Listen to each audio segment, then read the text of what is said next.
உலகெங்கிலும் இருந்து இந்த நிகழ்வை பார்த்து கொண்டிருக்கின்ற சன் தொலைக்காட்சி நேயர்களுக்கு அன்பின் வணக்கம்.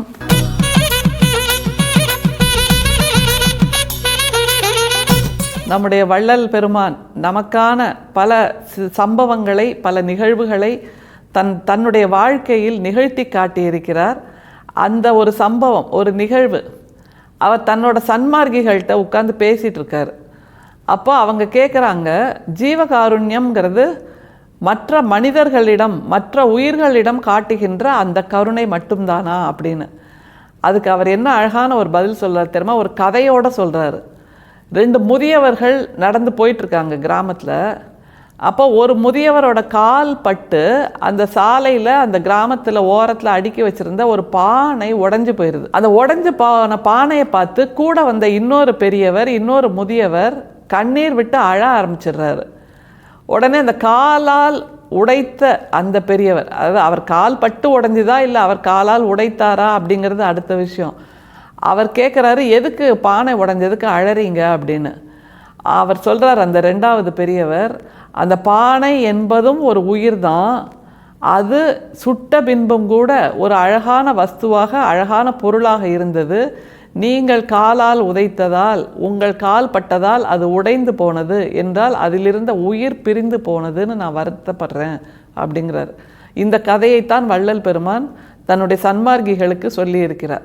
எனவே ஜீவகாருண்யம் என்பது மற்ற உயிர்களிடம், நம்மை போன்ற மனிதர்களிடம், பிற விலங்குகளிடம், பறவைகளிடம், அப்புறம் பசுமையான செடிகளிடம் காட்டுவது மட்டும் என்று கிடையாது. உயிரற்ற பொருள்களிடமும் நாம் அன்பாக இருக்கிறோம் என்றால் அது ஜீவகாருண்யத்தின் உச்சம் என்று நிச்சயமாக கருதலாம்.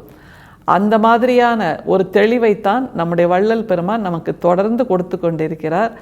அப்படி தெளிவை கொடுக்கின்ற இன்னும் ஒரு பாடல் இன்றைக்கு நாம் எல்லாரும் பண்ணுற அந்த அலப்பறைகள்னு சொல்லுவோம்ல, இப்போ உள்ள லேட்டஸ்ட் வேர்டு அதெல்லாம், அந்த மாதிரியான ஒரு அலப்பறை பட்டியலை தான் இந்த பாடலில் சொல்கிறாரு.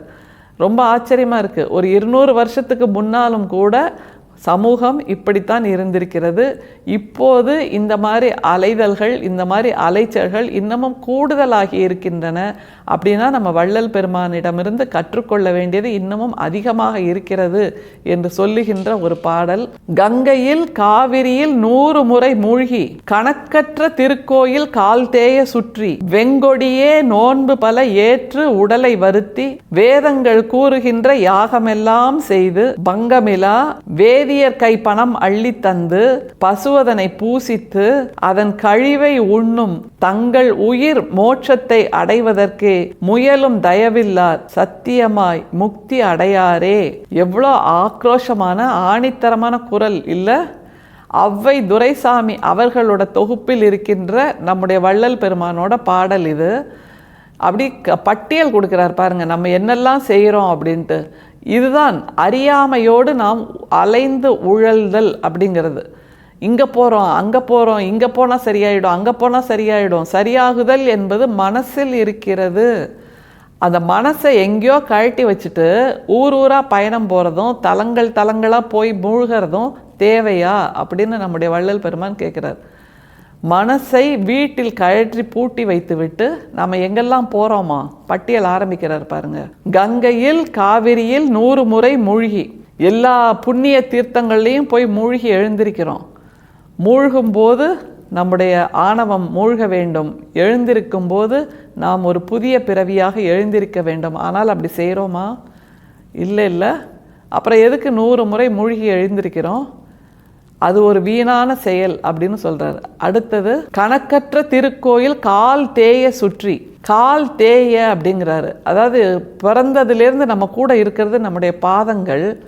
நம்ம எத்தனையோ கோடிக்கணக்கான கிலோமீட்டர் தினமும் நடப்போம். வாழ்க்கை முழுசும் நடக்கிறத சேர்த்து வச்சு பார்த்தா கோடிக்கணக்கான கிலோமீட்டர் ஆகிடும். ஆனால் கால் என்னைக்காவது தேஞ்சிருக்கா? இல்லை. கால் தேயாமல் அப்படியே தானே இருக்குது. ஆனால் கால் தேஞ்சு போகிற அளவுக்கு நாம் நூற்றுக்கணக்கான, ஆயிரக்கணக்கான, கோடிக்கணக்கான கோயில்களில் ஏறி ஏறி ஏறி என்ன பண்ணுறோம்? சுற்றி வர்றோமா? அதனால் ஏதாவது பிரயோஜனமா? கால் தேஞ்சு போகிற அளவுக்கு நீங்கள் கோயிலை சுற்றுவதை விட மனசை சுத்தமாக வையுங்கள் என்று சொல்லித் தருகிறார். வெங்கொடியே நோன்பு பல ஏற்று உடலை வருத்தி, உடலை வருத்தி நோன்பு பல ஏற்று அப்படிங்கிறார். சில வீடுகளில் பெண்கள்கிட்ட கேட்டால் இதை சொல்லுவாங்க. ஏதாவது பண்டிகை விசேஷம்னு வந்தால், ஐயோ அம்மா ஆளை விடுங்க சாமி அப்படிங்கிற அளவுக்கு அங்கே வேலை பளு ஜாஸ்தியாகிவிடும்.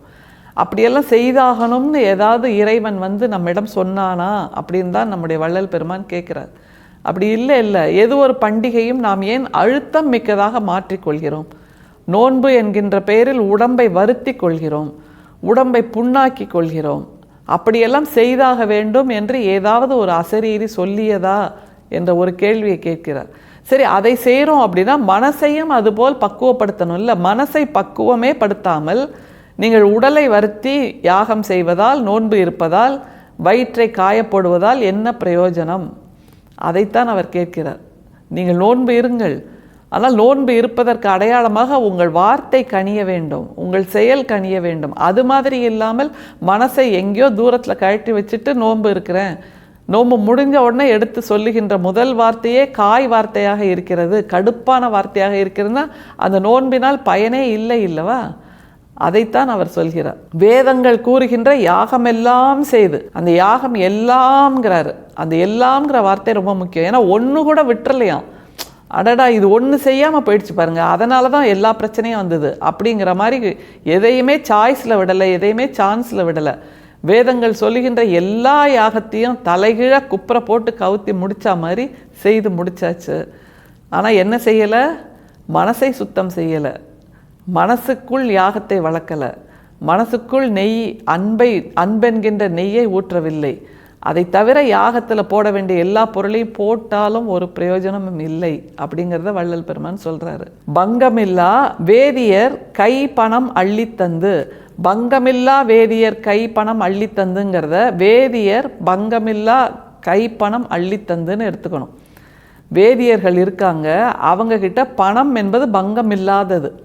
அந்த பணத்தை கை நிறைய அள்ளி கொடுக்கிறோம் அவர்கள் செய்கின்ற யாகங்களுக்காக, மந்திரங்களுக்காக, பூசைகளுக்காக.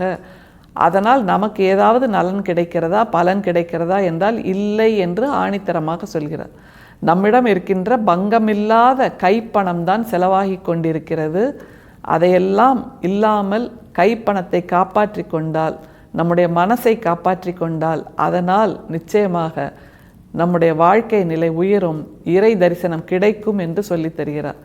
எப்படி நிறைவு செய்கிறார் பாருங்க. பசுவதனை பூசித்து அதன் கழிவை உண்ணும் தங்கள் உயிர் மோட்சத்தை அடைவதற்கே அப்படிங்கிறாரு.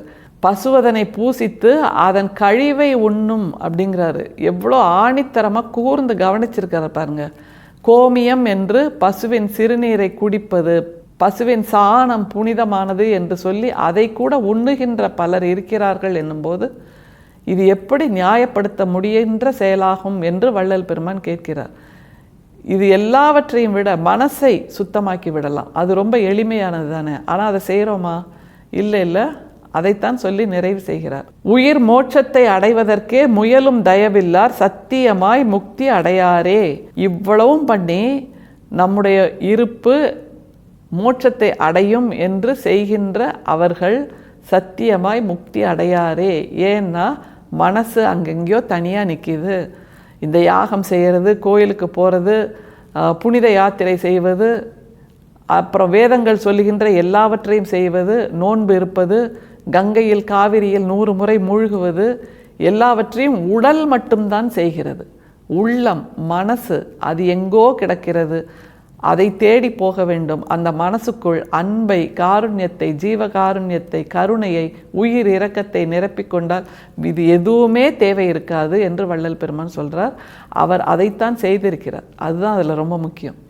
அவர் அப்படி செய்ததால் தான், அப்படி வாழ்ந்ததால் தான் இப்போதும் மரணமில்லா பெருவாழ்வு வாழ்ந்து கொண்டிருக்கிறார் என்பதை நம்மால் புரிந்து கொள்ள முடிகிறது. எனவே எது நிஜமான, எது போலியான என்கின்ற 2 விதத்தையும் நாம் புரிந்து கொள்ள வேண்டும். எது ஆத்மார்த்தமானது என்று புரிந்து கொண்டால் இறை தேடலை நாம் வெளியே தேட மாட்டோம். மனசுக்குள், நம் உள்ளத்துக்குள் இருக்கின்ற இறையை தேடி அதை குளிர்விப்போம். அதுதான் நமக்கு வள்ளல் பெருமான் சொல்லுகின்ற ரகசியம். அருட்பெரும் சோதி, அருட்பெரும் சோதி, தனிப்பெரும் கருணை, அருட்பெரும் சோதி. மீண்டும் சந்திப்போம். நன்றி, வணக்கம்.